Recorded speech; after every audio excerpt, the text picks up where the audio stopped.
మిత్రులందరికీ నమస్కారం.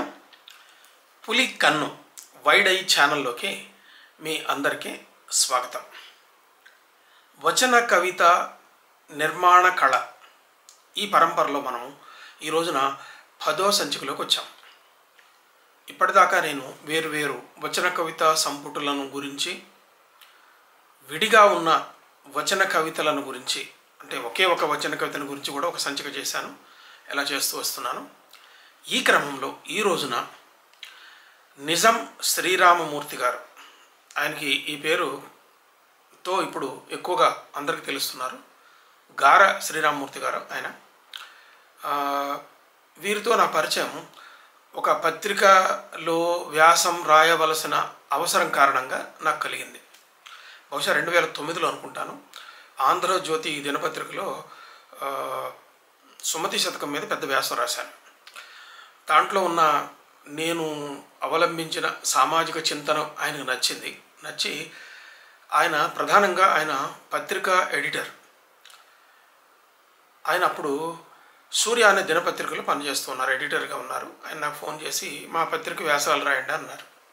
ఆయన కోరిక మేరకు దాదాపు నాకున్న సామాజిక నేపథ్యం, నాకున్న సామాజిక చింతన ఆధారంగా దాదాపు 1 సంవత్సరం పాటు వ్యాసాలు రాశాను.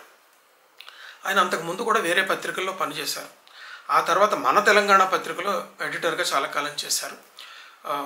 ఇప్పుడు ఆ బాధ్యత నుంచి కూడా బయటకు వచ్చి దాదాపు విశ్రాంత జీవితంలో అవిశ్రాంతంగా కవిత్వం రాస్తున్నారు. అంతేకాకుండా సోషల్ మీడియాలో కూడా ఈయన బాగా పాపులర్, అందరికీ తెలిసినటువంటి వాడు. ఫేస్బుక్లో ఈయన కవిత్వం రాస్తూ ఉంటారు, దీర్ఘ కవితలు రాస్తూ ఉంటారు. దీర్ఘ కవిత అంటే ఇవాళ రేపు నేను దీర్ఘ కవిత కావ్య సంకలనం అట్లా అంటలేదు, అంటే ప్రధాన స్రవంతిలో ఉన్నటువంటి వచన కవిత్వం రాస్తూ ఉంటారు.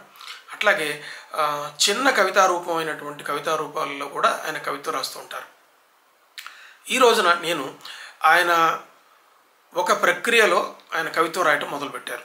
ఈ ప్రక్రియకి ఆయన పేరు పెట్టలే, 4 పాదాలతో ఉన్న ఒక్కొక్క ముక్తకాన్ని ఆయన రాస్తూ వచ్చారు. ఈ ముక్తకాలు చాలా సందర్భాల్లో ఫేస్బుక్లో వచ్చినాయి. ఈ వచ్చిన వాటి అన్నిటిని కలిపి ఒక సంకలనంగా వేశారు. ఆ సంకలనం పేరు రంగురంగుల సూర్యోదయాలు.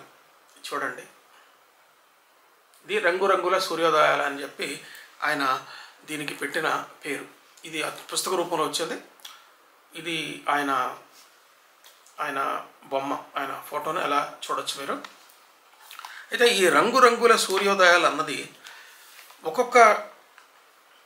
ఒక్కొక్క కవిత, ఇందులో ఉన్నటువంటి ఒక్కొక్క కవిత ఒక కిరణంతో, ఒక ఉదయంతో, ఒక సమానం అనే భావంతో తనలో ఉన్నటువంటి రంగురంగుల భావాలకు ఈ రంగురంగుల సూర్యోదయాలు అనే పేరు ఈయన పెట్టారు.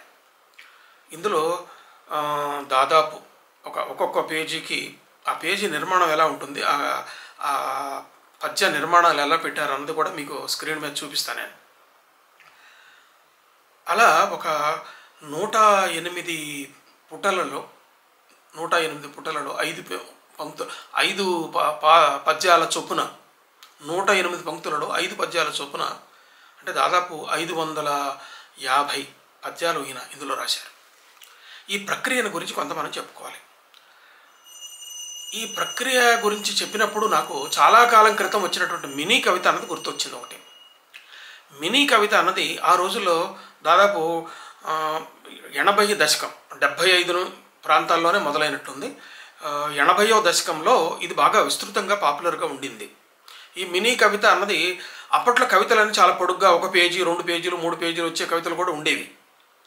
అలాంటి సందర్భంలో ఒక 5 పంక్తులు, 6 పంక్తులు, 7 పంక్తులు, ఒక్కోసారి 2-3 పంక్తుల్లోనూ మినీ కవిత్వం రాయటం అన్నది ఆ రోజుల్లో బాగా ఫ్యాషన్గా అయిపోయింది. అది మా మిత్రుడు అలిశెట్టి ప్రభాకర్ ఈ మినీ కవితను చాలా ఇంకా పాపులర్ చేశాడు. కానీ అంతకంటే ముందే మినీ కవిత ఉంది. నేను ఎంఫిల్లో ఉన్నప్పుడు నాతో పాటు ఎంఫిల్ చేస్తున్న నా మిత్రుడు విజయ్ కుమార్ అనే ఆయన, మేమిద్దరం ఆలోచిస్తుంటే నువ్వు మినీ కవిత్వం మీద చేయవా అని నేను ఒక సూచన చేస్తే దాన్ని ఆధారం చేసుకుని ఆయన మినీ కవిత మీదనే ఎంఫిల్ చేశాడు. అయితే మినీ కవిత్వం ఆ రోజుల్లో పాపులర్ ఉంది. అయితే మినీ కవితలో ఇన్నే పంక్తులు ఉండాలని నియమం లేదు, పంక్తి ఇంత పొడిగే పాదం ఉండాలని కూడా నియమం లేదు. ఆ రోజుల్లో పాపులర్ అయింది, తర్వాత వెనకబడిపోయింది. దీనికి కారణం ఏంటంటే మినీ కవితకి కొన్ని పరిమితులు కూడా ఉన్నాయి. అంటే నిర్మాణ పరంగా పరిమితులు మాత్రమే కాకుండా భావం పరంగా కూడా కొన్ని పరిమితులు ఉంటాయి. ఆ తర్వాత కొంతకాలానికి బహుశా నేను అనుకోవటం 90వ దశకంలో అనుకుంటా, 1990 ఆ ప్రాంతంలోనే, 2000 ప్రాంతంలో కావచ్చు, సుప్రసిద్ధ కవి ఆచార్య ఎన్ గోపి గారు ఇంకొక ప్రక్రియ మొదలుపెట్టారు. దానికి ఆయన నాని అని పేరు పెట్టారు. అయితే ఇది నేను కావాలని సృష్టించింది కాదు. ఒక జటిదిగా ఒక క్రమంలో ఒక విషాద సందర్భంలో నేను ఈ కొన్ని కవితలు రాశాను. ఆ తర్వాత దాన్ని ఫలానా ఏబికే ప్రసాద్ గారు చూసి దీంట్లో గొప్ప కవిత్వం ఉందని ఆయన ఎచ్చువేసే క్రమంలో ఆయన నాని అని పేరు పెట్టినారు. అయితే ఈ రామ్మూర్తి గారు చేసిన ప్రక్రియని నాని అని నేను అనట్లేదు. ఎందుకంటే నాని కంటే భిన్నంగా ఉన్నది ఈ ప్రక్రియ. దీనికి ఇంకొక పేరు ఏదో పెడదాం మనం. అయితే నాని ప్రక్రియలో గోపి గారు చెప్పిన లక్షణాలే ఏంటంటే 4 పాదాలు ఉంటాయి. వచన కవితే 4 పాదాలు ఉంటాయి. 4 పాదాల్లో పాదానికి లెంగ్త్ అంటే 20 అక్షరాల నుంచి 25 అక్షరాల వరకు పాదానికి లెంగ్త్ ఉండొచ్చు అని ఒక నియమం పెట్టారు. అయితే ఇందులో ఉన్నది ఏంటంటే మొదటి 2 పాదాల్లో ఒక స్టేట్మెంట్ లాంటిది ఉంటుంది. రెండో 2 పాదాలు దాన్ని సమర్థించడం, దాని వ్యతిరేకతో ఏదో చేయడం ఉంటుంది. ఒక ఒక ఒక దెబ్బ కొట్టినట్టుగా, ఒక చరుపు చేరుస్తున్నట్టుగా పై దానికి ఒకటి వ్యక్తీకరణ అవుతుంది. అంటే దీంట్లో చాలా గాఢమైన భావం ఉండాలి అని ఇలా దాని నియమాలు చెప్పుకుంటూ వచ్చారు. ఆయన చేసినటువంటి, ఆయన సమకూర్చిన ఈ ప్రక్రియ బాగా జనరంజకంగా వ్యాపించింది. చాలామంది నాని అనే ప్రక్రియని రాశారు. సో దానివైపు నేను నిజానికి దాని మీద ఎక్కువ నేను విశ్లేషణ చేయలే. కానీ నాని ప్రక్రియను గురించి విన్నాను, చదివాను. అవి ఆకర్షణీయంగా ఉంటాయి, బాగుంటాయి. ఇది అయితే రామ్మూర్తి గారు చేసిన ప్రక్రియలో ఉన్నటువంటి విశేషం ఏంటంటే ఇందులో కూడా ఆయన 4 పాదాలు ఉండాలని పెట్టుకున్నారు. 4 పాదాలలో నిర్మాణ రీత్యా ఆయన ఏమి రూల్స్ పెట్టుకోవాలా, రూల్స్ ఎక్కడా చెప్పలే. 20 అక్షరాలే ఉండాలి, 25 అక్షరాలు ఉండాలి, లేకపోతే ఒక్కొక్క చాటు ఒక పదమే 4 అక్షరాలు 5 అక్షరాలతో ఒక పదంతో ఒక పాదం చేసి అట్లా చేసినవి కూడా ఇందులో ఉన్నాయి. మొత్తానికైతే ఒక ముక్తక కవితా ప్రక్రియ ఇందులో ఉన్నది. 4 పాదాలతో ఒకటి, 4 పాదాలతో ఒకటి, 4 పాదాలతో ఒకటి. ఆయన దానికి ఏం పేరు పెట్టలేదు. మొత్తానికైతే చతుష్పది ఇది. మనకి రగడ ఛందస్సుల్లో విజయగతి రగడ కానీ మిగతా రగడలు అన్నీ కూడా చతుష్పదులు, అంటే 4 పాదాలే ఉంటాయి. రగడ ఛందస్సులో షట్పదులు అని చాలా ఉంటాయి. అది మళ్ళీ అటు ఆ ఛందస్సు వివరంలోకి ఇప్పుడు పోవద్దు. మనం రగడ ఛందస్సుల గురించి ఇంకొక ఎపిసోడ్ ఎప్పుడైనా మనం చేసుకోవచ్చు. అయితే ఇక్కడ కూడా దీన్ని చతుష్పది అని అనొచ్చు. అయితే ఇందులో రామ్మూర్తి గారు సృష్టించిన సాహిత్యంలో చాలా గాఢమైన కవిత్వం ఉంది. రామ్మూర్తి గారు ఇంకా వేరువేరు కవితా సంకలనాలు వేశారు. ఈ వేరువేరు కవితా సంకలనాల్లో కూడా ఆయన చాలా సీరియస్ కవిత్వం రాశారు. అంటే ప్రతిభావంతమైన భావాలు చెబుతూ ఆయన సీరియస్ కవిత్వం రాశారు. దానికి భిన్నంగా ఇప్పుడు ఈయన ఇంకొక ప్రక్రియ తీసుకొని 4 పాదాలతో చేసేటటువంటి, తాత్కాలికంగా దీన్ని చతుష్పది అందాం. వచన కవిత్వంలో ఇది ఒక చతుష్పది ప్రక్రియ. ఇది వాడరేవు చిన్నవీరభద్రుడు గారు కూడా ఆయన చాలా వచన కవితలు 4 పాదాలు స్టాంజాలు పెట్టి రాశారు. ఆయన పర్టికులర్గా ఎప్పుడు కూడా ఆయన 4 పాదాలు స్టాంజాలతో ఆయన వచన కవిత రాస్తాడు. ఒక వచన కవిత 2 పేజీలు ఉన్నా, 3 పేజీలు ఉన్నా, 1 పేజీ ఉన్నా, దాంట్లో కొన్ని విభాగాలు చేసుకొని ఒక్కొక్క విభాగంలో 4 పాదాలు పెట్టి రాస్తూ ఉంటారు.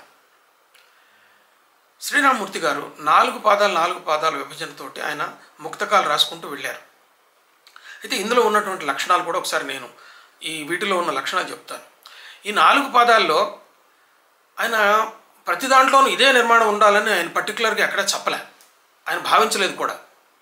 4 పాదాలు ఒకే యూనిట్గా ఉన్నట్టుగా కొన్ని ఖండికలు రాశారు. అట్లాగే 2 పాదాలు ఒక వాక్యము, తరువాత 2 పాదాలు ఒక వాక్యం ఉండేటట్టుగా వాక్య నిర్మాణాన్ని కూడా చేశారు. అలా కాకుండా ఒక పాదమే ఒక వాక్యం ఉండి కింద 3 పాదాలు ఇంకొక వాక్యంలాగా ఉండటం కూడా కొన్ని పద్యాల్లో ఉన్నాయి. అలా కాకుండా 2 పాదాలు ఒక యూనిట్గా ఉండి అదొక స్టేట్మెంట్ చెబుతూ, ఇంతకుముందు నాని చెప్పిన లక్షణాల్లోనే కింద 2వ పాదాలు దానిపైన వ్యాఖ్యానించడం ఏదో చేసినట్టు కూడా ఉన్నాయి. అలా కాకుండా పైన 2 పాదాలే కింది వాటిని వ్యాఖ్యానం చేసినటువంటివి కూడా ఇందులో కనపడ్డాయి. కాబట్టి ఇది నాని ప్రక్రియ కాదు. నాని ప్రక్రియ కంటే భిన్నమైన ప్రక్రియ, ఇంకొక విలక్షణమైన ప్రక్రియ ఇందులో మనకి కనిపిస్తూ ఉన్నది. అట్లాగే అక్షర నియమాలు కూడా 20-25 అన్న నియమాలు ఆయన పాటించలే. కాబట్టి అలా కూడా దీన్ని నాని అని చెప్పి మనం గుర్తించలేం. ఇది వేరే ప్రక్రియగా చెప్పాలి. అయితే వచన కవిత్వం అన్నది ఈరోజు ఉన్నటువంటి ప్రధాన స్రవంతి కవిత్వము వచన కవితే. దీనికి భిన్నంగా చాలా చాలా ప్రయోగాలు చేస్తూ కవితా ప్రక్రియలు వస్తున్నాయి. సరే, పాతకాలపు పద్య ప్రక్రియ రాసేవాళ్ళు ఉన్నారు, ఇంకా వస్తున్నది. పద్య సాహిత్యం కూడా విరివిగానే వస్తుంది, దాని గురించి మాట్లాడాల్సిన పని లేదు. కానీ పద్య కవిత్వం కాకుండా రుబాయులని, గజల్స్ అని, గజళ్ళు కూడా చాలా ఎక్కువగా రాస్తున్నారు. రుబాయిలని కొంతమంది రాస్తున్నారు. వీటిల్లో వాటికి కొన్ని ఛందో ప్రక్రియలు ఉన్నాయి. అలాగే ఆచార్య శ్రీనారాయణ రెడ్డి గారు ప్రపంచపది అని ఒక ప్రక్రియ తయారు చేశారు. దాన్ని వచన కవిత అనలేము, అది గేయ కవిత్వమే దాన్ని అనాలి. 5 పాదాలు ఉంటాయి. 2 పాదాలు ఒక నిర్మాణంలో, కింది 2 పాదాలు ఒక నిర్మాణంలో, మధ్యలో ఉన్న ఒక పాదం ఒక నిర్మాణంలో ప్రపంచపది అన్నది ఆయన ఏర్పాటు చేశారు. అది కూడా బాగా జనరంజకమైంది, పాపులర్ అయింది. ఈ నాని ప్రక్రియ కూడా పాపులర్ అయింది. బేసిక్గా వీటికి ఉన్నటువంటి ఈ మౌలికమైన ఒక స్ఫూర్తి వేమన పద్యాల్లో నుంచే వస్తుందని నాకు అనిపిస్తున్నది. అసలు గోపి గారికి నాని రాయాలనేటటువంటి ఈ కోరిక కూడా, ఆయన ప్రేరణ కూడా వేమన పద్యం అని చెప్పి మనం ఖచ్చితంగా చెప్పాలి. ఎందుకంటే వేమన సాహిత్యాన్ని పూర్తిగా అవలోడనం చేసిన వ్యక్తి గోపి గారు. దాన్ని మళ్ళీ ప్రత్యేకంగా చెప్పాల్సిన పని లేదు. వేమన పద్యానికి ఉండే ప్రధానమైన లక్షణం ఏంటంటే 4వ పాదాన్ని తీసేసేయండి, అది మకుటం, దాని గురించి ఆలోచించాల్సిన పని లేదు. అయితే 2 పాదాలు ఒక స్టేట్మెంట్ ఉంటుంది, 3వ పాదం ఆ పై 2 పాదాలను వ్యాఖ్యానం చేస్తుంది. ఇది బేసిక్గా ప్రాథమికంగా ఉన్నటువంటి వేమన పద్యం లక్షణం. పాల కడలి మీద పవ్వళించిన స్వామి గొల్ల ఇండ్ల పాలు కోరనేల. పాల కడలి పైన పవ్వళించిన స్వామి గొల్ల ఇండ్ల పాలు కోరనేల. ఎదుటి వారి సొమ్ము ఎల్లవారికి ప్రీతి. అంతే. ఈ 3వ పాదం పై 2 పాదాల మీద ఒక అర్ధంతర్న్యాసం లాగా దాన్ని కామెంట్ చేసింది. ఇక కింద 4వ పాదం సంగతి చెప్పేదే ఉంది, మకుటం. అది ఈ నిర్మాణం వేమన పద్యాలలో 100కి 90 పద్యాలలో ఇదే నిర్మాణం ఉంటుంది. దీనికి భిన్నమైనవి కూడా ఉన్నాయి, అది గోపి గారు గుర్తించారు, దాన్ని అటువైపు పోనక్కర్లేదు. అయితే ఈ నాని ప్రక్రియలో ఉన్నది కూడా ఇదే. అయితే ఆయన మకుటం లేకుండా 4వ పాదం కూడా పెట్టారు. అందుకని గోపి గారి నానీల మీద వేమన పద్యం ప్రభావం ఉందని గట్టిగా చెప్పాలి. సరే, ఇక ఆ విషయాన్ని వస్తే, ఈ రామచంద్రమూర్తి గారు, శ్రీరామ్మూర్తి గారు, ఈ శ్రీరామ్మూర్తి గారు నిజం, ఈయనకి కలం పేరు నిజం. ఈ నిజం అనే కలం పేరుతో ఆయన కవిత్వం రాశారు. ఈ ప్రక్రియను కూడా ఆయన చతుష్పది కవితా ప్రక్రియను కూడా చేశారు. అయితే ప్రాథమికంగా ఒకటి ఆలోచన ఏంటంటే, వెర్స్ లిబర్ అంటేనే వచన కవిత.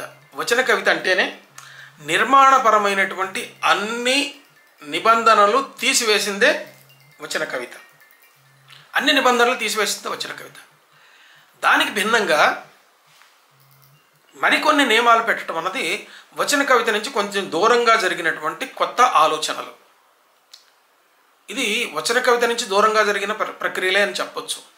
కాబట్టి ఈ గజల్ కానీ, లేకపోతే గజల్ ప్రత్యేకమైన ప్రక్రియ, రుబాయిలు ప్రత్యేకమైన ప్రక్రియ, ఇలా వచన కవితలో భిన్న భిన్న రూపాలతోటి మరికొంతమంది కూడా కొన్ని ఆలోచనలు చేసి నిర్మాణాలు ఇలా రాస్తా అని చెప్పిన వాళ్ళు ఉన్నారు.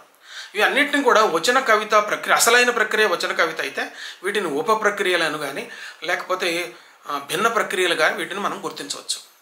సరే, శ్రీరామ్మూర్తి గారు సృష్టించినటువంటి ఈ ప్రక్రియలో ఆయన వస్తువుని ఆధారం, ఇప్పుడు నిర్మాణం గురించి మాట్లాడుకున్నాం, వస్తువుని గురించి ఆలోచిస్తే శ్రీరామమూర్తి గారు ఆయన చాలా భిన్నమైనటువంటి వస్తువులు ఆయన గ్రహించారు. ఆయన దాంట్లో ఒక తాత్వికత ఉంటుంది, ప్రకృతి మీద ప్రేమతో రాసినటువంటి చాలా అద్భుతమైన ప్రతిభావంతమైన భావాలతో రాసిన ప్రకృతి ప్రేమ మీద కొన్ని పద్యాలు ఉన్నాయి. అలాగే సామాజిక విమర్శ చేసినటువంటి, తీవ్రమైన సామాజిక విమర్శ చేసినటువంటి పద్యాలు కొన్ని ఉన్నాయి, సామాజిక చింతనతోటి. అట్లాగే అర్ధంతర్యాసంతో సమర్థించే నిర్మాణపరమైనటువంటి ఆలోచనతో చేసినటువంటి ఆయన కొన్ని పద్యాలు రాశారు. ఈ 550 పద్యాల్లో ఈ వస్తువులు ఉన్నాయి. అట్లాగే మూఢ విశ్వాసాన్ని ఖండిస్తూ రాసినటువంటి పద్యాలు కొన్ని ఉన్నాయి. అట్లాగే అంత్యప్రాసలు పెట్టి, 2 పాదాలకు ఒక అంత్యప్రాస, 4 పాదాల్లోనే అంత్యప్రాస పెట్టి అదొక రైమ్ తీసుకొచ్చి సభల్లో చదివేటప్పుడు జనరంజకంగా ఉండేటట్లు చేయడానికి వీటిని చేసినటువంటి ప్రక్రియలు కొన్ని ఉన్నాయి. అయితే ఈ ప్రక్రియల్లో కొన్ని ఒక్కొక్క విభాగంలో కొన్ని ముఖ్యమైన వాటిని మనం చూడొచ్చు. అట్లా చూసిన తర్వాత అసలు శ్రీరామ్మూర్తి గారు ఆయన ఎలా నిలబడతారు, ఆయన కవిత్వంలో ఉన్నటువంటి సారాన్ని మనం ఎలా విశ్లేషించవచ్చు అని చెప్పి మనం చూద్దాం. తాత్వికత, బాగా చిక్కగా ఉన్నటువంటి తాత్వికత ఉన్నటువంటి పద్యాలు కొన్ని ఉన్నాయని చెప్పి నేను చెప్పాను. ప్రేమ అంటే వయసు నరాల్లో ఉబికేది కాదు, నాళాల్లో మనసు నాళాల్లో ప్రవహించేది, కత్తి మొన మీద నిలిచేది. కళ్ళు మూసుకోవడమే అయితే తపస్సుకి తమస్సుకి తేడా ఉండదు. రెప్ప మూయకుండా లోపలికి చూడగలిగితే లోక దర్శనం అవుతుంది. 4 పాదాల్లో ఉంటుంది ఇది. ఆ పాదాలు ఎట్లా ఉన్నాయన్నది మీరు అందులో స్క్రీన్ మీద చూడవచ్చు. విత్తనాలు అక్కర్లేని మనసు పొలం, ఎల్లకాలం పండే ఆలోచనల క్షేత్రం. రాలుటాకుల సహజత్వం రాలిస్తే రాదు. రంగు పూసిన జుట్టు అసలు దానికి చాలదు. ఏకాంతం లోతును కొలవడానికి ఎన్ని వేల మనోమైళ్ళు ముడివేయగలము? లోపలి కానలను తగలబెట్టడం బాహ్యకాంక్షలకు సాధ్యమా?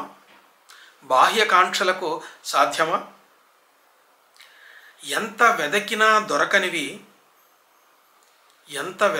దొరకనివి ఎదలోనే ఒదిగి ఉన్నవి. ఆత్మవిమర్శ అంతఃశుద్ధి. మూసిన కంటికి కనిపించినంత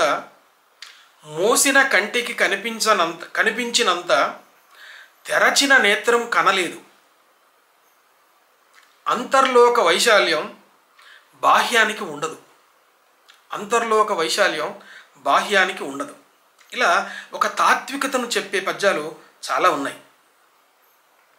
తాకితే ముడుచుకునేది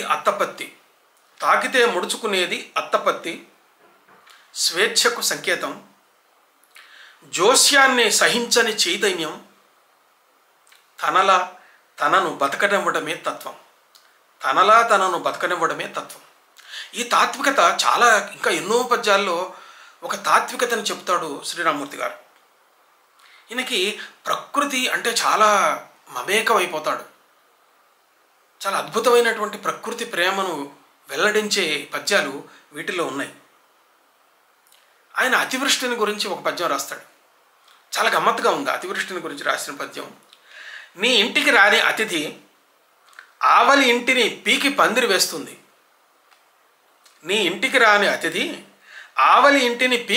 వేస్తుంది. రాక ఇక్కడికి వచ్చి అక్కడ ఒకటే తడి ఎడారి. కొన్ని జిల్లాల్లో అసలు వర్షమే కురవదు. ఇంకా కొన్ని జిల్లాల్లో పంటలు చంపేసేటట్టుగా కురుస్తుంది. దీన్ని చెప్పడానికి ఇంత చక్కటి చెప్పాడు. కెరటాల పూల జుబ్బాలను అరక్షణానికి ఒకటి తొడుక్కొని విడిచే సముద్రం కంటే ఆకట్టుకునేది ఎవరు? ఈయన మెటఫర్లు కూడా ఇట్లా ఉంటాయి. కొన్ని మెటఫర్లు బాగుంటాయి. అదే ఇంకోటి చూడండి. వెన్నెలను చెక్కి నీ హృదయ మందిరానికి మెట్లు చేశాను. తాళం లేక తలుపుల వద్ద కూలబడ్డాను. ఆయనే మందిరం చేశాడట, తాళం లేక కూలబడ్డాడట. తీరం మీద కోట్ల ఏళ్ల భగ్న ప్రేమికుల కన్నీళ్లు కలిసి తీరం మీద కోట్ల ఏళ్ల భగ్న ప్రేమికుల కన్నీళ్లు కలిసి సముద్రం ఉప్పనైంది. సముద్రం ఎందుకు ఉప్పగా ఉందో ఇప్పుడు చెప్తాడు. ఇంటి ఈ నిర్మాణం చూడండి. 3 పాదాలు ఒక యూనిట్గా కనిపిస్తాయి. సముద్రం ఉప్పనైంది అన్నది ఆ ఒక్కటి 3 పాదాలను వ్యాఖ్యానం చేస్తుంది. ఇదొక నిర్మాణం. అంటే 3 పాదాలని కింది పాదం వ్యాఖ్యానం చేయడం, 2 పాదాలను కింది 2 పాదాలు వ్యాఖ్యానం చేయడం, ఒకటే పాదాన్ని కింది 3 పాదాలు వ్యాఖ్యానం చేయడం. ఇది ఒక చిత్రంగా రకరకాల మార్చి నిర్మాణం చేశాడు ఆయన. ఇంకొక గమ్మత్ చూడండి. తెల్లవార్లు పాడే పౌరాణిక పాత్రల్లా చుక్కలు పక్కలు సర్దుకుంటున్నాయి. చుక్కలు పక్కలు సర్దుకుంటున్నాయి, మరో పొద్దు పొడుపు ఏదో పొడి చేస్తుందని. పల్లెటూళ్ళల్లో ఒకప్పుడు రాత్రంతా సాగే పద్యనాటకాలను గుర్తుకు తెస్తుంది ఈ పద్యం. ఇంక వేరు చెప్పక్కర్లేదు. అడవులు ఎడారులు మానవీకరణ చెందుతున్నాయి. అవి తమ పచ్చని వెచ్చని తనాలను కోల్పోతున్నాయి.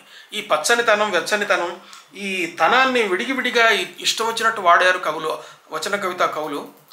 వీటి మీద ఈ తనాన్ని అర్థం లేకుండా ఇష్టం వచ్చినట్టు వాడిన సందర్భాల్లో దాని గురించి విడిగా ఇంకో ప్రత్యేకంగా రాయాలి. అది ఇక్కడ దాని గురించి అంత వ్యాఖ్యానం చేయటం అంత సబబు కాదు. ఇంకోటి చూద్దాం. ఏరు వెళ్ళిపోతుంది, ఏరు వెళ్ళిపోతుంది, దారి పొడుగునా కన్నీరు కారుస్తూ, దారి పొడుగునా కన్నీరు కారుస్తూ, దాని అశ్రువులే, దాని అశ్రువులే మన తిండి గింజలు. చాలా బాగుంది. ఇంకొకటి ప్రకృతి పరిశీలన చూడండి. ఆకాశం పేరంటానికి వెళ్ళి వచ్చినట్టుంది. ఆకాశం ఒక పాదం, పేరంటానికి వెళ్ళి వచ్చినట్టుంది రెండో పాదం, మూడో పాదం నుదుటి బొట్టు, నాలుగో పాదం మెరిసిపోతుంది. ఆకాశం పేరంటానికి వెళ్ళి వచ్చినట్టుంది, నుదుటి బొట్టు మెరిసిపోతుంది. నిజానికి ఇక్కడ కానీ నానీల్లో కానీ ఈ 4 పాదాలను వరుసగా రాస్తే పెద్ద తేడా ఏం అనిపించదు. అంటే నిర్మాణపరంగా 4 పాదాలు 4 పాదాలుగా రాసి చూసినప్పుడు కానీ, ఇదే 4 పాదాలు వరుసగా వాక్యంలాగా రాసినప్పుడు కానీ మీకు పాద విభజనలు చేయకపోయినా కూడా భావంలో ఏం చెడిపోదు.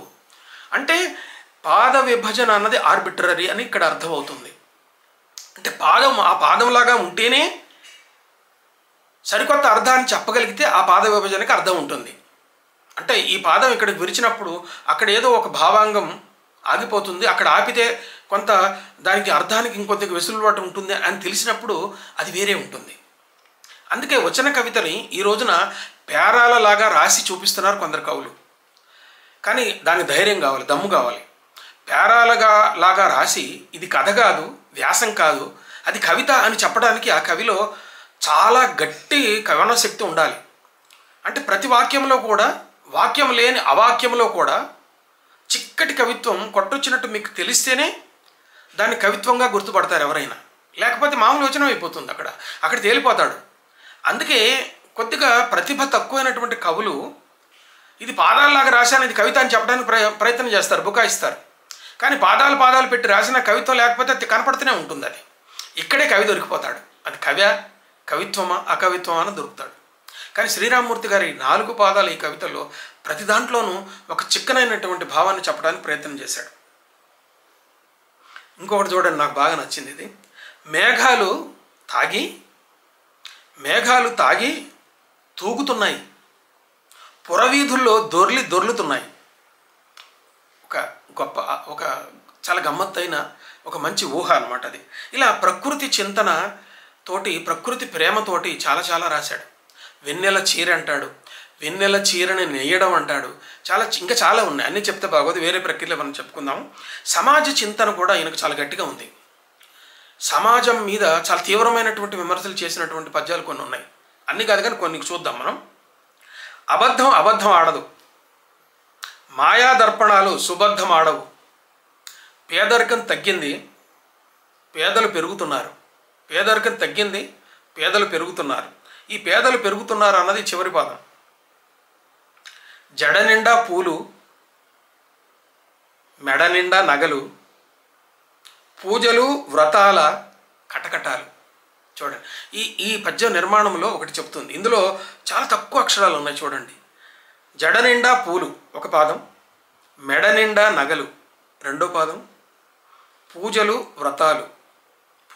వ్రతాల మూడో పాదం, నాలుగో పాదం కటకటాలు. స్త్రీలు పూజలు వ్రతాలు పేరుతోటి పేరంటల్లాగా అలంకరించుకోవడంతో ఈ మూఢ విశ్వాసాల్లో వాళ్ళ కటకటాలు వాళ్ళే ఏర్పాటు చేస్తున్నారు, వాళ్ళు కటకటాల్లో ఉన్నారని చెప్పి అంత తీవ్రమైన విమర్శని చాలా చిన్న అక్షరాలలో, చిన్న పాదాల్లో, 4 పాదాల్లో చెప్పేసేసారు. ఈయన సామాజిక విమర్శ ఇంత బాగుంటుంది. ఈయనలో ఇంకొంచెం చెబుదాం. జంట నగరాలకు ఒక వంక మహాప్రస్థానం, జంట నగరాలకు ఒక వంక మహాప్రస్థానం, మరోవైపు సామాన్యుల శ్మశానం, మరోవైపు సామాన్యుల శ్మశానం, సర్కారీ తుపాకుల్లో సెల్యులాయిడ్ గుళ్ళు. చాలా తీవ్రమైనటువంటి సామాజిక విమర్శ చేశాడు ఇందులో మనం చాలామంది చూస్తుంటాం. హైదరాబాద్ నగరంలో మహాప్రస్థానం అని ఒకటి ఉంది. చాలా 5 స్టార్ స్థాయిలో ఉండే శ్మశాన వాటికలు ఉన్నాయి. దాంట్లోకి చాలా పెద్ద పెద్ద వాళ్ళకే అవకాశం ఉంటుంది. చిన్న చిన్న వాళ్ళందరూ, అనామకులందరూ, ఎవరికి తెలియని వాళ్ళందరూ కూడా ఎక్కడెక్కడో చిన్న చిన్న శ్మశానాల్లోకి అక్కడిక్కడికి గొర్రెల గడ్డలకి వెళ్ళిపోతూ ఉంటారు. సమాజంలో ఉన్నటువంటి ఈ వైరుధ్యాన్ని చూపించడానికి ఆయన దీన్ని రాశాడు. జంట నగరాలకు ఒక వంక మహాప్రస్థానం, మరోవైపు సామాన్యుల శ్మశానం. కానీ చివరి పాదం దెబ్బ కొడుతుంది. సర్కారీ తుపాకుల్లో సెల్యులాయిడ్ గుళ్ళు. ఈ సెల్యులాయిడ్ అనే మాటని చలనచిత్ర రంగాన్ని చూపించడానికి వాడాడు ఆయన. చలనచిత్రంలో ఉండి పెద్ద పెద్ద హీరోలు అయినటువంటి వాళ్ళు కాలం చేసినప్పుడు, ఈ మహాప్రస్థానానికి వచ్చినప్పుడు, అంతేకాదు తుపాకీ గుళ్ళు సెల్యులాయిడ్ తుపాకీ గుళ్ళు అన్నాడు. సర్కారీ తుపాకుల్లో సెల్యులాయిడ్ గుళ్ళు అన్నాడు. అంటే అక్కడ అధికారిక లాంఛనాలతోటి, వారికి ప్రభుత్వ లాంఛనాలతోటి చేసిన అంత్యక్రియలను గుర్తు చేస్తుంది ఇది. బాబు, మీరు పెద్ద పెద్ద వాళ్ళకే మీరు పనికొస్తారు అని చాలా తీవ్రమైనటువంటి విమర్శను ప్రభుత్వం మీద, ఇప్పుడున్నటువంటి ఆచార కాండ మీద ఆయన చేస్తాడు. కురుసభలా తోస్తోంది వారి వికట హాసాల్లో, ప్రజాస్వామ్య పడతి కురులు తెగుతున్న శబ్దాలు. శాసనసభాపక్షాన్ని గురించి చాలా తీవ్రమైనటువంటి విమర్శ చేశాడు. విగ్రహం ఎంత భారీ అయినా అనుగ్రహం సున్నా. హేతువు బలివేదిక విశ్వాసం, హేతువు బలివేదిక విశ్వాసం అని చెప్తాడు. ప్రగతి జాడకు, చాలా సామాజిక విమర్శ ఎలా ఉంటుందో చూడండి. ప్రగతి జాడకు అడ్డగాడిదల అడ్డం, ప్రగతి జాడకు అడ్డగాడిదల అడ్డం, గురజాడ అవార్డు రౌరోహితుల పాదాక్రాంతం. చెప్పనక్కర్లా. సాహిత్య సంస్థల కార్యకలాపాల మీద ఒక వేటు. చాగంటి విడిచిన తుండును గురజాడతో ఉతికిస్తారట. తెలుగు జనం బుర్రల్లో బురదను పుట్టిస్తారట. ఇంకొకటి, బొందితో స్వర్గానికి బహుత్వరగా ప్రయాణం, బొందితో స్వర్గానికి బహుత్వరగా ప్రయాణం.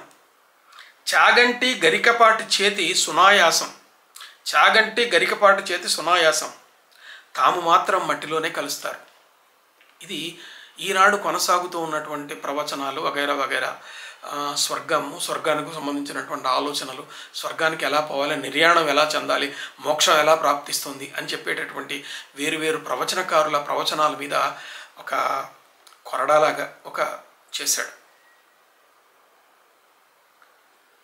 అరే నా కొడకల్లారా అన్న ఆడ ఎస్ఐ, అరే నా కొడకల్లారా అన్న ఆడ ఎస్ఐ అగ్రకుల పురుష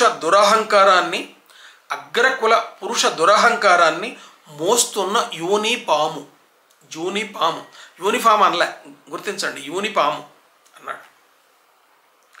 2 పూల మధ్య ఖాళీని పరిమళం పూరిస్తుంది, 2 మనుషుల మధ్య బంధాన్ని మతం నరుకుతుంది. ఇంకొకటి చూడండి, ఇందులో మళ్ళీ ప్రకృతి ప్రేమ కనిపిస్తుంటుంది. పైన చంద్రుడు పెన్సిల్ చెక్కుంటున్నాడేమో, మేఘాలు నల్లగా, మధ్య మధ్య తెల్లగా, మరేదోగా ఉంటుంది. దొంగలు దొంగో అంటూ పరిగెడుతున్నారు, కొంగలు హాయిగా చేపలు మేస్తున్నాయి. పైకి ఏమీ కనపడకుండా తీవ్రమైనటువంటి సామాజిక విమర్శ ఇందులో ఉన్నది. దొంగలు దొంగో అంటూ పరిగెడుతున్నారు, కొంగలు హాయిగా చేపలు మేస్తున్నాయి. ఈ పెద్ద పెద్ద కొంగలు ఏమిటో మనకు గుర్తొస్తాయి. ఈ రకంగా శ్రీరామ్మూర్తి గారు చాలా తీవ్రమైనటువంటి సామాజిక విమర్శ చేస్తారు. మూఢ విశ్వాసాలని, పైన చెప్పిన దాంట్లో కూడా మూఢ విశ్వాసాలని నిరాకరించడం కనపడుతుంది. ఒకటి చూడండి, బొందితో స్వర్గానికి బహుత్వరగా ప్రయాణం, అది వచ్చేసింది, పైన చెప్పాం. నా మనోవనంలో గుత్తులు గుత్తులుగా పూచిన కవితలనెవరో తెల్లవారక ముందే తెంపుకొని పోతున్నారు. ఏ దేవుడి పాదాల ఉంచి అపవిత్రం చేస్తారో, అంటే తన ఆలోచనల పూలు దేవుడి పాదాలు తాకితే అవి అపవిత్రం అవుతాయట. ఇంతటి నాస్తికవాదం కూడా ఇందులో ఉన్నది. దేవుణ్ణి అంగీకరించకపోవడం కూడా మనకు కనిపిస్తున్నది. మిన్ను కూడా ఒక మన్నేనని తెలియక పైకి పోవాలనుకుంటారు. ఎవరు ఎక్కడికి పోరనే జ్ఞానం ఎప్పుడు వస్తుందో ఇలా అంటాడు. ఇట్లాంటి సామాజిక చింతన, ఒక హేతు దృక్పథము, మూఢ విశ్వాసాలను నిరాకరించడము, ఒక రకమైన నాస్తికవాదం, ఇవన్నీ కూడా వేమనలో ఉన్నటువంటి లక్షణాలు. ఈ లక్షణాలన్నీ కూడా శ్రీరామమూర్తి గారిలో ఉన్నాయి. అందుకని ఈయనని వచన కవిత వేమన అని అనవచ్చని నాకు అనిపించింది. వచన కవిత వేమన అని చెప్పి అనవచ్చని నాకు అనిపించింది. అనొచ్చు. ఇంకా అంత్యప్రాసలతో కూడా కొన్ని పద్యాలు రాశాడు. మామిడంతా చూలు, రైతు ఆశల పూలు, దళారులకు దండిగా లాభాలు. అంత్యప్రాసలతో ఒక చమత్కారం చేయొచ్చు. అది ఇందులో చమత్కారం తప్ప ఏదీ లేదు. కరువెంత ఎంత అనంతమో కదా, కరువెంత ఎంత అనంతమో కదా, కలివెంత ఎంత అరుదో సరదా అంటాం. ఒకటి బాగా నచ్చింది ఉంది. తీగకు గోటికి లేని తీపి మీటే రాగానికి పూస్తుంది ఎలా, ఇదేమి నిజమయ్యే అపురూప కళ. ఇంకొకటి చూద్దాం. పద్యో యవ్వనం ఏ ఒక్కరి సొత్తు కాదు, మనిషి చింతన చుట్టూ పూచే అక్షర పద విన్యాసం. మనకు సద్యో యవ్వనం అని ఒక మాట ఉంది. ఈయన పద్యో యవ్వనం అన్నది ఒక పద్యాన్ని ఒక మాటను తయారు చేశాడు. అంటే కొన్ని పదాలను ఆయన సృష్టిస్తాడు. చెమటలు అనే మాట ఉంది, చెమటలు అనే మాట ఉంది. ఆయన శ్రమటలు అంటాడు. ఇది ఒక కొత్త పదం, బాగుంది. అట్లాగే ఇందాక యూనిఫామ్ అంటానికి బదులు యూనిపాము అన్నాడు, ఇంకో కొత్త పదం తయారు చేశాడు. అట్లాగే ఇప్పుడు ఇందులో సద్యో యవ్వనం బదులు పద్యో యవ్వనం అని చెప్పి రాశాడు. కొత్త పదాలు మరి ఎవరు సృష్టించకుండా కొత్త పదాలు ఎలా పుడతాయి అని మనకి మాయాబజార్ ఉవాచ ఒకటి ఉంది కదా. ఈయనకు వీరతాడు వేయాల్సిందే. 2 వీరతాళ్ళు వేద్దాం. మంచి ముక్తక పద్యాలను రచించిన శ్రీరామమూర్తి గారికి అభినందనలు. తెలుగు వచన కవితా ప్రక్రియలో ఇది ఒక అనుబంధ ప్రక్రియ.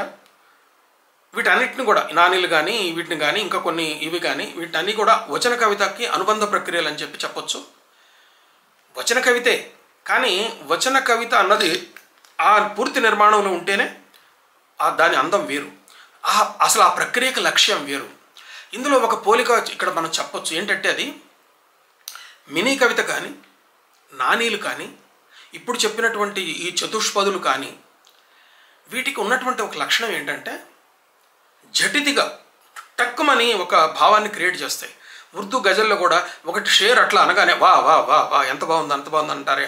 ఇలాంటి జనరంజక లక్షణం ఈ 4 పాదాల్లో చివరి దాన్ని పేల్చినప్పుడు వస్తుంది. ఇది చమత్కారం, ముక్తకం. వీటికి ఉన్నటువంటి ఒక లక్షణం ఇది. అంటే జనాన్ని ఆకర్షిస్తుంది, పేలుతుంది, ఆహా అనిపిస్తుంది. వీటికి ఉన్న లక్షణం. అంటే దీనికి ఉన్నటువంటి ఇంకొక పెద్ద పరిమితి ఏంటంటే ఒక భావాన్ని సుదీర్ఘంగా సస్టైన్ చేతూ పోలేదు ఇది. అంటే జటితిగా ఒక మెరుపులాగా అనిపిస్తుంది, అనిపిస్తుంది, అటు మనం వెళ్ళిపోతాం, ఇంకో దాంట్లోకి వెళ్ళిపోతాం. అంటే ఒకే భావాన్ని అలా కంటిన్యూ చేస్తూ ఒక విషాద భావాన్ని, ఒక ఆనంద భావాన్ని, ఒక ఆవేశాన్ని కలిగించే, ఉద్రేకాన్ని కలిగించే భావాన్ని, లేకపోతే ఒక నేరేటివ్ను అలా కొనసాగిస్తూ ఒక భావాన్ని కొంతసేపు అలా లాగుతూ వెళ్ళి మనిషిని అలా కొద్దిసేపు అలా నిలిపి ఆనందం కలిగించేటటువంటి ఒక రసానందం కలిగించే లక్షణం వీటికి ఉండదు. ఈ ముక్తకాలకు దేనికి ఉండదు. అప్పుడున్నటువంటి వేమన శతకానికి ఉన్న లక్షణం అదే. ఆ తర్వాత వచ్చినటువంటి ఈ మినీ వాటికి ఉన్నటువంటి లక్షణం కూడా ఇదే. వీటికి ఏంటంటే చమత్కారం అనిపిస్తాయి, జటితిగా ఓహో ఎంత బాగుందని అనిపిస్తుంది. కానీ ఇప్పుడు ఒక సంగీత విద్వాంసుడు జటితిగా అలా 2-3 స్వరాలు పలకటం వేరు. ఒక రాగాన్ని తీసుకొని ఒక కళ్యాణి రాగమో, ఒక సింధు భైరవ రాగమో, లేక ఒక మోహన రాగమో, కరహర ప్రియను, ఏదో ఒక రాగం తీసుకొని ఆ రాగం ఆలాపన చేస్తూ ఆ ఒక కీర్తనను కంప్లీట్ చేస్తే ఒక శ్రోత మనసులో ఒక మూడ్ క్రియేట్ చేస్తాడు. అంటే ఒక భావాన్ని అతను మనసులో నిలపగలిగి ఆ భావాన్ని అతనిలో ఆపగలుగుతాడు. వచన కవిత కొంత దీర్ఘ 1 పేజీ 2 పేజీలు ఉండేటువంటి ఒక వచన కవిత ఈ పని చేయగలుగుతుంది. అంటే గాఢమైనటువంటి భావాన్ని పాఠకుడిలో అలా నిలిపి ఆహా ఎంత వందని అలా విశ్రాంతి పొందేటటువంటి లక్షణాన్ని తెస్తుంది. ఈ లక్షణము ఈ పొట్టి కవితలకు ఉండదు. అది అంటే ఈ ముక్తకాల్లో ఈ లక్షణం ఉండదు. ముక్తకాలు ఒక భావాన్ని పూర్తిగా సస్టైన్ చేయలేవు, ఒక చమత్కారాన్ని అందిస్తాయి అంతే. గట్టిగా భావం ఉండొచ్చు, జట్టిదిగా అలా అని ఇలా వెళ్ళిపోతుంది, అది ఒక మెరుపులాగా వెళ్ళిపోతుంది. కానీ వచన కవిత అన్నది ఒక వెన్నెలలాగా, చందమామ వెన్నెలలాగా వచన కవిత నిలబడేది అయితే, మినీ కవిత లేకపోతే ఈ చతుష్పాదులు, ఈ చిన్న చిన్న 4 పంక్తుల ప్రక్రియలు అలా మెరుపు వచ్చి ఇలా మెరిసిపోతే ఎలా ఉంటుందో అలా ఉంటుంది అంతే. ఒక వెన్నెలలాగా నిలబడి సస్టైన్ ఒక భావాన్ని సస్టైన్ చేసే లక్షణం వచన కవితకు ఉంటుంది, ఈ ముక్తక కవితలకి ఉండదు. వీటికి ఉన్నటువంటి పరిమితి అది. అయితే శ్రీరామమూర్తి గారు ఈ సస్టైన్ చేసేటటువంటి కవిత్వాన్ని, వచన కవిత్వాన్ని కూడా రాశారు, మంచి కవిత్వాన్ని కూడా రాశారు. శ్రీరామమూర్తి గారు అనగానే ఆయన ఎడిటర్గానే అందరికీ తెలుసు, కానీ కవిగా కూడా వీటి వల్ల ఆయన బయటకు వచ్చాడు. కొన్ని కవితా సంకలనాలు వేశారు, వారికి అభినందనలు. మిత్రులారా, ఈ వీడియో మీకు నచ్చితే లైక్ చేయండి, మీ బంధుమిత్రులకు షేర్ చేయండి. ఇలాంటి సాహిత్య విమర్శను నలుగురికి అందేలాగా చేయడం అవసరం. కాబట్టి నా ఛానల్ సబ్స్క్రైబ్ చేసి పక్కనున్న బెల్ బటన్ నొక్కితే నేను ఇలా వీడియో అప్లోడ్ చేయగానే మీకు నోటిఫికేషన్ వస్తుంది, మీరు చూడొచ్చు. అంతేకాకుండా ఎక్కువ మంది మిత్రులు దీన్ని ఉచితంగా, చాలా ఎక్కువ మంది మిత్రులు చూసేటటువంటి అవకాశం ఉంటుంది. నమస్తే.